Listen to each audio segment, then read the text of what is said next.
His words sliced cleaner than any knife. Street garbage in a borrowed dress. The billionaire's voice carried across the long mahogany table, polished so bright I could see my reflection in its surface. 23 guests, crystal glasses trembling in awkward hands, forks frozen mid-air. A silence so sharp it pressed against my chest like a blade. And his eyes, my boyfriend's father's, were steady, cruel, savoring the public execution. I rose slowly, my heart pounding like war drums. But on my lips a smile bloomed, because this wasn't humiliation, this was the cue. I remember the first night I met his son. A rooftop bar, golden lights spilling across the city. He had leaned against the railing, champagne in hand, speaking like he owned the skyline. For a moment, I thought he did. But his laughter was soft when he looked at me, human, almost kind. I let myself believe in him, in us, and for months I wore that belief like armor. I thought love could bridge the gulf between his world of glass towers and my world of cracked sidewalks. I thought sincerity would matter more than bloodlines. But sincerity doesn't win against billions. The shift came slow. His late replies, his father's calls that ended when I entered the room, the way their staff began looking through me instead of at me. I told myself I was imagining it. But truth has a way of bleeding through cracks. One evening, I arrived early to his penthouse. His laptop glowed on the desk. An email chain left open like bait. Her name, a woman I'd never met. Her family, richer than mine by galaxies. Their alignment described in sterile corporate terms. Marriage framed as a merger. My name, tucked between sentences, dismissed as temporary entertainment. Entertainment? That night, I smiled across dinner like nothing had happened. I poured wine, I kissed his cheek. But inside, the switch flipped. I did not scream. I did not leave. I observed. I learned. I began tracing their empire. Not the glittering skyscrapers they paraded, but the bones beneath. The shell corporations, the lawsuits buried, the creditors whispering in shadows. I followed their paper trails the way a hunter tracks blood in snow. And I found it. Weakness.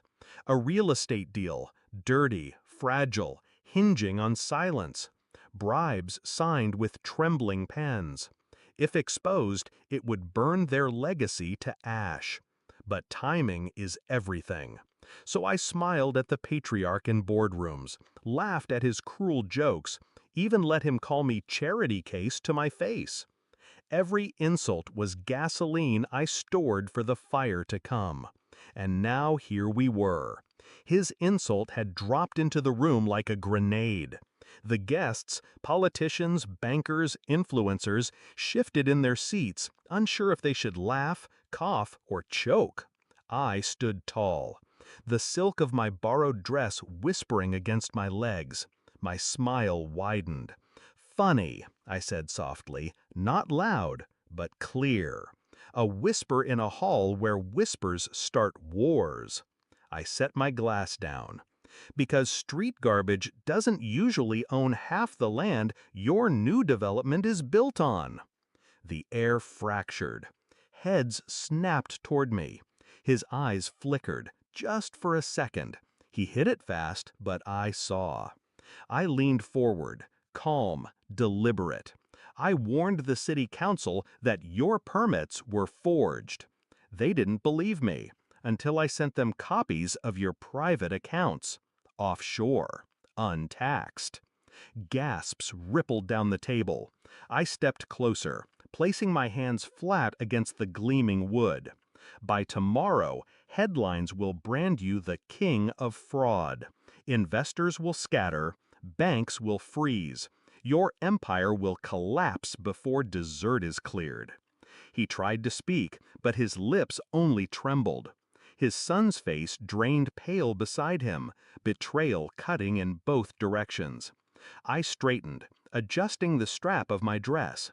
"Street garbage, you said?" My voice was soft, cold. Funny thing about garbage, it knows how to rot empires from the inside. The room erupted. Chairs scraped, guests whispering in frantic waves. Some fled, some lingered, hungry for the bloodbath. I turned my back on him, on them. My heels echoed against marble as I walked toward the door, every step steady, deliberate, final. I didn't look back. I didn't need to, because I knew by sunrise their name would be poison, their legacy, ashes. Do I regret it? No. Love blinded me once. They thought cruelty would break me, but cruelty sharpens. Betrayal educates. And when power mocks you across a dining table, you don't weep. You rise, you whisper, you burn it all down with a smile. Empires don't fall with thunder. They fall with a whisper. And tonight, that whisper was mine.